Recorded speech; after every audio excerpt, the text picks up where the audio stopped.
My name is Sophia Miller. I'm 29 years old. And tonight, I walked away from the only home I had ever known. Not because another man loved me, not because I stopped loving my husband, but because after years of giving him everything, he finally showed me exactly what I meant to him. Nothing. The night started with excitement. My husband had just gotten promoted at work. Everyone in the family was celebrating. His parents came over early. His sister brought champagne. Music played through the house while I stayed in the kitchen cooking dinner for 12 people. My makeup melted hours ago. My feet hurt.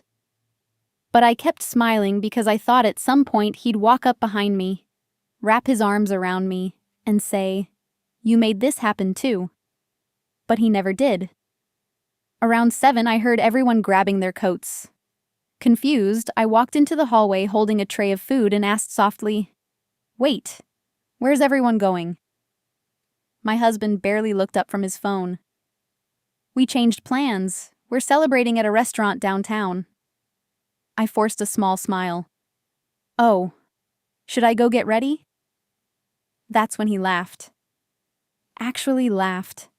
Then he said the sentence that shattered something inside me forever. "Don't forget to finish the leftovers in the fridge."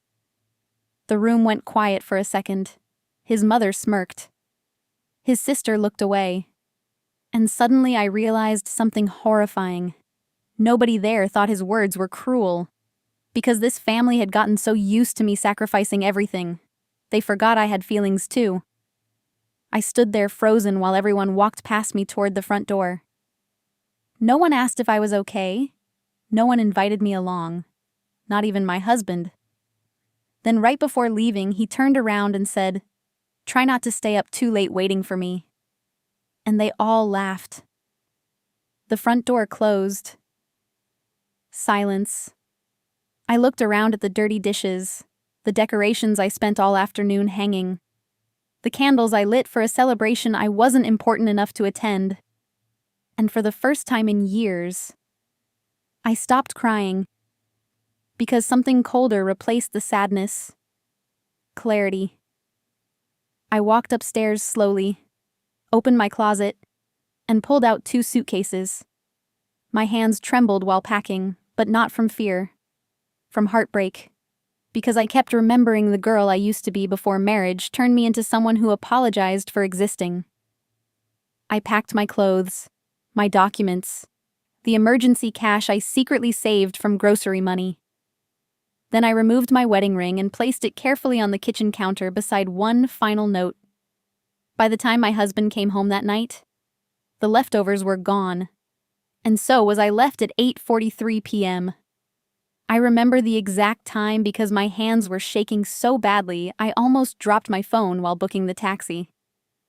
The driver kept looking at me through the rearview mirror, probably because I was sitting there in silence, holding 2 suitcases and trying not to fall apart. "Are you okay, ma'am?" he asked softly. And that simple question nearly destroyed me. Because in 7 years of marriage, a stranger showed me more concern than my own husband had in months. I checked into the cheapest motel I could find near the highway. The room smelled like old cigarettes and cheap detergent. The air conditioner barely worked. But for the first time in years, nobody was demanding something from me. No dishes, no criticism, no pretending to be happy. Just silence. At 11:17 p.m., my phone finally rang. Ethan, my husband. I stared at his name flashing across the screen while my chest tightened. 3 missed calls, then 5. Then came the text message. "Where are you?" Not, "Are you safe?" Not, "Did something happen?" Just, "Where are you?" I didn't answer. A minute later, another text arrived. "Did you seriously leave because of a joke?" A joke. That's what he called years of humiliation. The forgotten birthdays, the canceled anniversaries. The way he introduced me as just staying home these days, after I sacrificed my career to support his. I switched off my phone and cried into the motel pillow until sunrise. The next morning, I woke up swollen-eyed and exhausted. Then I saw my reflection in the bathroom mirror. And honestly, I barely recognized myself. I looked older than 29.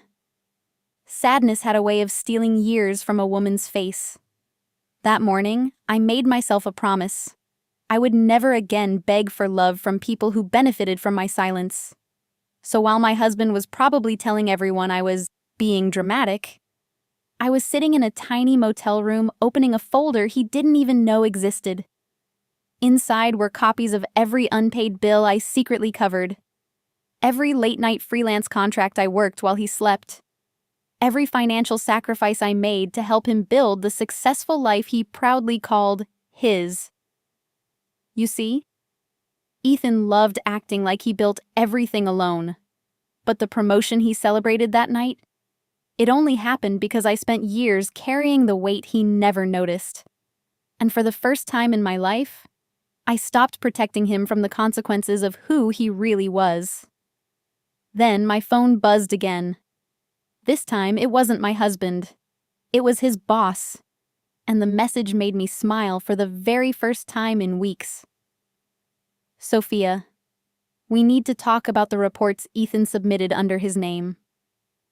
I stared at the message for a long time. My heart pounded so hard I could barely breathe. Because suddenly, everything made sense. All those nights Ethan stayed late at the office. The way he guarded his laptop whenever I walked by. The promotions that came faster and faster while he barely did any actual work at home. He wasn't succeeding alone. He was using me. You see, 2 years earlier, Ethan convinced me to leave my marketing job and start freelancing from home temporarily. Temporary turned into endless unpaid labor. He'd bring home unfinished presentations, reports, client strategies, and like a fool in love, I helped him. At first, it was small things, fixing grammar, organizing slides. Then eventually, I was creating entire campaigns while he slept beside me on the couch. And every single time, he'd kiss my forehead and say, "We're a team, babe." But at work, he took all the credit. I never exposed him because I believed marriage meant supporting each other. Until the night he treated me like leftovers in front of his entire family. That humiliation woke me up. I replied to his boss with one sentence. "I think it's time we talked." 3 days later, I sat inside a glass office downtown while Ethan's entire executive team stared at me in silence. His boss looked nervous. "Mrs. Miller, can you explain these files?" I opened my laptop calmly. Then one by one, I showed them everything. The original drafts, the timestamps, the contracts, even voice recordings of Ethan thanking me for saving his promotion again. The room went completely silent. One executive actually whispered, "Oh my God." And for the first time in years, I watched powerful people finally see the invisible woman behind Ethan's success. That same evening, my phone exploded with calls. 23 missed calls, voicemails, texts. "Sophia, please answer. We can fix this. You're ruining my life." "No, Ethan, I wasn't ruining your life. I just stopped sacrificing mine to protect yours." A week later, the company launched an internal investigation. His promotion was suspended. Then his position disappeared entirely. Funny how quickly people fall when someone else was secretly holding them up the whole time. But the best part? It wasn't revenge. It was what happened after. 3 months later, I got hired by the same company Ethan worked for. Not as someone's wife, not as unpaid help, as creative strategy director. The first day I walked into my new office, people stood up to shake my hand. They respected my ideas, my voice, my name. And that's when I realized something important. The cruelest thing someone can do to a woman is convince her she's invisible. Because once she remembers her worth, she becomes unstoppable. Last month, Ethan saw me at a coffee shop downtown. He looked tired, older, nervous.